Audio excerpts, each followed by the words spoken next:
Hello, welcome to Stories in Time. My name is Jim Schoettler. I'm your storyteller. I'm going to tell you a brand new story today. One that I found in December in a box in our guest room closet, and one that I've only told one time before, so I'm sort of making it up as I go along, and I think you'll see why. Now, many times on these programs, I've talked about the fact that, a prompt, something in your hand, can set off a memory that will give you a story, and that's where this is coming from. December the 30th was my 57th wedding anniversary. Now, many of you will probably know that my husband died 2 years ago. Well, it was a sad day for me, and I was looking back and thinking over happier times, and I remembered that in the guest room closet there was a large plastic tub full of memory pieces. Now, what had happened was that 3 or 4 years ago, there'd been a flood in our basement, and all these things were in a cardboard box, and the box just disintegrated, but the things were fairly intact. And so Jim had taken those things and put them into a protective plastic tub. Why not? I thought to myself, why not? So I pulled it out, put it up on the bed, and started going through it. Well, it was what I thought and remembered from years back that we had put in this box. It was mementos. Mementos of the early days of our life and our courtship.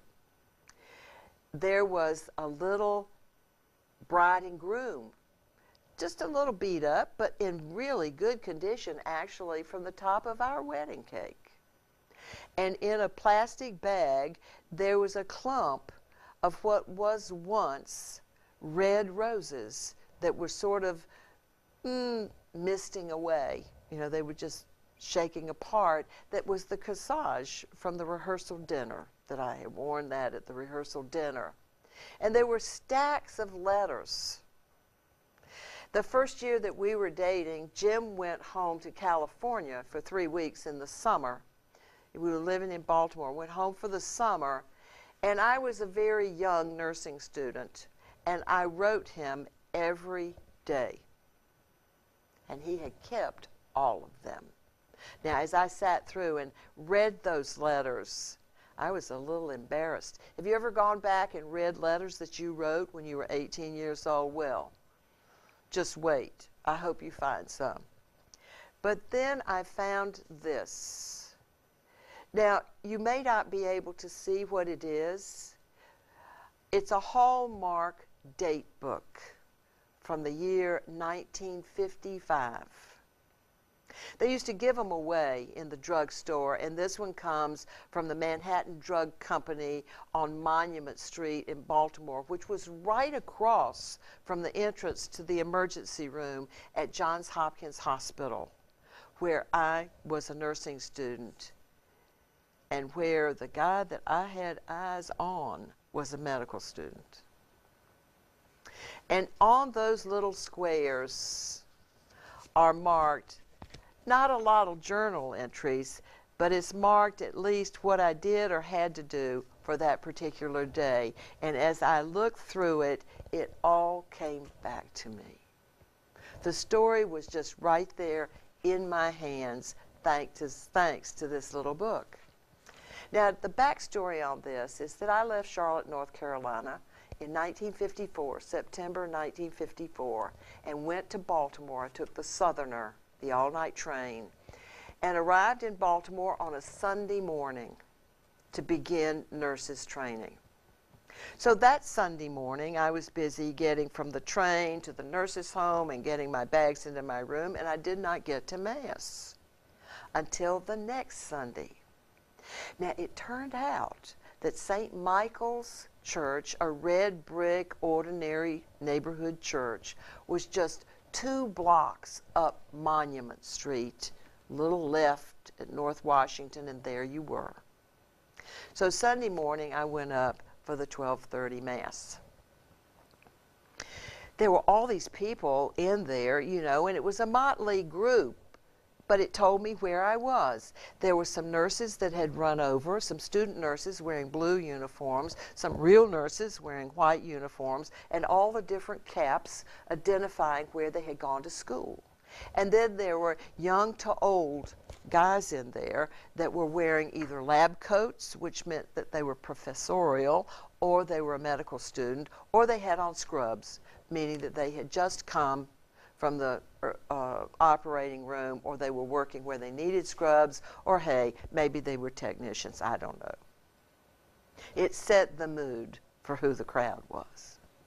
I was at the back of the church and I was looking around, and at the front of the church, over on the right-hand side, standing against the wall, under a tall window, was really a good-looking guy. He caught my eye right away. He was tall, I guessed about 6'1". He was wearing a white shirt and a jacket, a light-colored jacket. He had on a bow tie. He had a crew cut. He was adorable. And I kept sneaking looks at him all through the Mass. But of course I didn't know who he was, and I didn't know anybody to ask, and you know, maybe I'd see him again, maybe I'd never see him again. It was just one of those little momental, you know, a moment in time. Well, I saw him the next Sunday. Evidently he always went to the 12:30 Mass, but this time, because the priest didn't have a server, he stepped up onto the altar and he served the Mass so that I could get a better look at him. But I still hadn't met him. That next week, I had on my pre-clinical garb, which was the ugliest thing I had ever seen. It was a brown lab coat, and we wore our regular clothes and brown shoes, and we really looked pitiful as student nurses, identifying that we were newbies. And here down the corridor, there's a large, maybe 3 or 4 wide corridor that connects all of the various buildings at Hopkins. It was there in 1954, and it's still there. Here came a gaggle of medical students. They were these guys, short and tall, all wearing white lab coats with stethoscopes dripping out of their pocket, laughing and talking. They had notebooks, and they were obviously going to class or up on the ward or something. And there in the middle of that group, standing tall, was my guy from Mass.